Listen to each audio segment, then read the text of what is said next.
자아실현의 기쁨과 보람을 누리는 행복한 삶.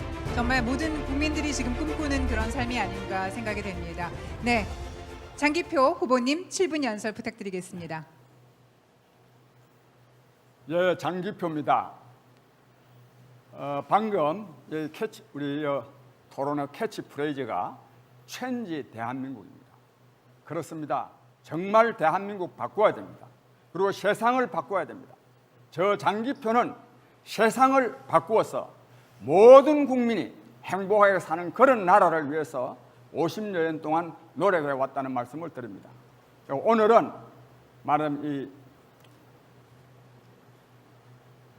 뉴 G7 자아실현의 행복국가 대한민국을 만들 세 가지 정책에 대해서 말씀드리겠습니다.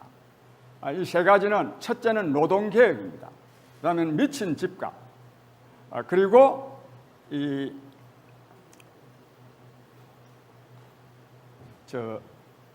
주사파입니다. 이 세 가지에 대해서 제가 말씀드리겠습니다. 앞서도 이 기종노조, 민주노총의 해악에 대해서는 많은 분들이 말씀하셨습니다. 다 알고 있습니다.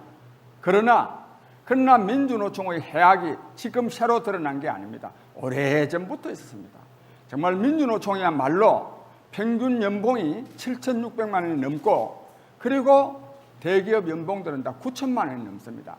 전체 우리나라 노동자 평균 임금은 약 한 200~300만 원인데도 불구하고 그렇습니다. 그럼에도 불구하고요, 매년 임금 인상을 요구하는 파업 투쟁을 합니다. 그것뿐입니까? 이 최저임금 인상으로 자영업이 붕괴되고 저임금 노동자들이 실직에 처해 있는 것을 다 보면서도 지난번에도요, 최저임금 인상을 강하게 요구해가지고 자리를 박차고 나오고 있기도 했습니다. 이러한 이 민주노총의 행포에 대해서 아까 우리 유승민 후보께서는 북한과도 대화하는 대화로 풀어야 되지 않겠냐. 물론 대화는 해야 됩니다. 그러나 대화로 풀리지 않습니다. 저는 그래서 민주노총 이 횡포를 혁파하기 위해서 다음 세 가지 정책을 제가 제시합니다. 첫째는 기업에게 인력 운용의 자율성을 보장해야 됩니다. 기업이 신규 인력을 자유롭게 채용할 수 있도록 해야 됩니다. 그래야 청년 실업 문제가 해결됩니다. 이것을 방해하는 것이 민주노총인데, 이에 대해서는요, 법에 의해서 엄격하게 저는 제재를 가해야 된다고 생각합니다. 그다음에 두 번째로는 민주노총 조합원은 전체 노동자의 5%밖에 안 됩니다. 그런데도 불구하고 경제사회노동위원회, 중앙노동위원회, 최저임금위원회에 민주노총 대표들이 그 노동계를 대표해서 갑니다. 이거는 전혀 옳지 않습니다. 저는 그래서 이러한 위원회에 민주노총 대표가 그 위원으로 참여하는 것을 저는 막아야 된다고 생각합니다. 그 다음에 이 민주노총은 걸핏하면 정치적인 요구를 합니다. 이번에 10월 20일에도 아주 정치적인 요구를 내걸고 투쟁하려고 합니다. 그런데 공기업과 이 정교조는 그 사원들이 기본적으로 정치 활동을 못하게 되어 있습니다. 그래서 전국 공무원 노조와 전국 교직원 노동조합은 민주노총에서부터 탈퇴하도록 저는 법적 조치를 갈 생각입니다. 다음으로 두 번째로는 미친 집값입니다. 이 문재인 정권의 최대 실정이 이 미친 집값, 부동산 정책인데 그거 다 압니다. 이와 관련해서 좋은 안들도 많이 나오는데 제가 볼 때는 별로 현실성이 없습니다. 그 사람 정책이나 그 사람의 정책이나 다 비슷합니다. 저는 그래서 이와 관련해서 다음 세 가지를 제가 말씀드리는데, 좀 구체적으로 말씀드리면 재개발과 재건축을 민간 자율에 맡겨서 할 수 있도록 해야 됩니다.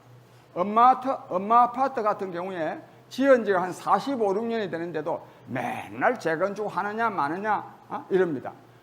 확실히 할 수 있도록 해야 됩니다. 그래야 되고, 그다음에 이 두 번째로는 중요한 거는 뭐냐 하면, 이 모든 국민이 내 집을 가질 수 있도록 해야 됩니다. 내 집을 충분히 가능합니다. 국유지와 이 개발 제한구역, 그린벨트를 이용해 가지고 내 집을 가질 수 있도록 하는데, 이때는 땅이 대체로 국유지이기 때문에 건축비 500만 원에 이 토목공사비 40% 200만 원 보태면 평당 700만 원이면 건설할 수 있습니다. 이것을 25평짜리로 하면 1억 7,500만 원인데 1억 2,500만 원만 일시에 납부하고 나머지 5천만 원에 대해서는 10년간 매월 50만 원씩 원리금을 갚아가면 됩니다. 그 전에도 소유권을 보장해야 됩니다. 저는 이렇게 해서 이 문제를 주택 문제를 해결해야 되고, 그다음에 또 중요한 거는 이 수도권으로, 지방에서 수도권으로 계속 인구가 몰려드는 한은 주택 문제가 해결될 수가 없습니다. 저는 그래서 지방의 교육 산업을 획기적으로 육성해서, 말하자면 교육 때문에, 일자리 때문에 이 서울로, 수도권으로 올 필요가 없도록 저는 그렇게 만들므로써 주택 문제를 근본적으로 해결하고자 합니다. 그 다음에는 이 대깨문과의 주사파인데요. 이의 해악에 대해서도 우리가 잘 알고 있습니다. 길게 설명드리지 않겠습니다. 이 사람들 때문에 북한의 핵무기 보유가 정당화되고, 그리고 대한민국의 국가안보가 실종되고 있습니다. 이걸 저 장기표야 말로 이걸 혁파할 수 있습니다. 존경하는 국민 여러분, 아까도 말씀드렸지만 우리 사회가 지금요 너무 난장판입니다. 이 세상 바꿔야 됩니다. 그런데 바꾸면요 정말로 잘 살 수 있는 시대입니다. 과학기술의 혁명적 발달로 말미암아서 물질적인 풍요를 누릴 수가 있습니다. 그리고 정보통신수단의 획기적 발달로 이 국민의 사회 정치 의식이 굉장히 고양될 수 있습니다. 물질적 풍요, 사회 정치 의식의 고양. 우리는 모든 국민이 정치적 자유, 사회적 평화, 그리고 경제적 풍요를 누리는 가운데 자기가 하는 일에서 자아실현의 보람과 기쁨을 누리는 그런 자아실현의 행복국가를 건설할 수 있습니다. 저 장기표는 이러한 나라를 만들 보관을 확실히 갖고 있기 때문에 이번 대통령 선거에 나섰습니다. 존경하는 국민 여러분, 저 장기표에게 많은 지지와 성원을 보내서 모든 국민이 자아실현의 행복을 누리는 그런 나라를 함께 만들어 가실 것을 간절히 호소드립니다. 국민 여러분, 거듭 호소드립니다. 감사합니다. 네, 감사합니다. 장기표 후보의 7분 연설이었습니다. 이어서 질문해 주실 분은요, 박찬주 후보님이십니다. 부탁드리겠습니다. 네, 말씀 잘 들었습니다. 정말 공감이 있었고, 그다음에 큰 내공도 느껴졌습니다. 제가 장기표 후보님께는 이런 질문에 대해서는 정말 어떤 생각을 하고 계실까 하는 그 굉장한 궁금증이 있었는데, 지금 문재인 정부가 임기 내내 시종일관 대북 불정적인 자세를 견지해 왔는데, 이러한 문재인 정부의 자세에 대해서 우리 장기표 후보님께서는 어떤 평가를 하고 계신지, 그리고 앞으로 대통령이 되신다면 대북 관계를 어떻게 이끌어갈 것인지, 거기에 대한 답변을 부탁드리겠습니다. 예, 문재인 정권의 이 대북 굴종적 자세에 대해서는 뭐 더 설명할 필요가 없습니다. 계속 짝사랑합니다. 그 결과는 뭐냐? 남북 관계 오히려 파탄입니다. 파탄이고, 더 또 참혹한 계속 해주시면 결과는 되겠습니다. 뭐냐 하면 북한으로부터 미친 개가 더 요란하게 짖는다. 삶은 소대가리가 앙천대소할 일이다. 완전히 뭐 떼떼니 뭐 태생적 바보니 하는 이런 소리나 듣고 있습니다. 그런데도요 항의 한마디 못합니다. 항의 한마디. 정말 국제적인 망신입니다. 저는요 북한과 대화와 교류를 하되, 그러나 북한이 대화와 교류에 제대로 응하지 않는다고 하는 이 북한의 속성을 제대로 우리가 알아야 됩니다.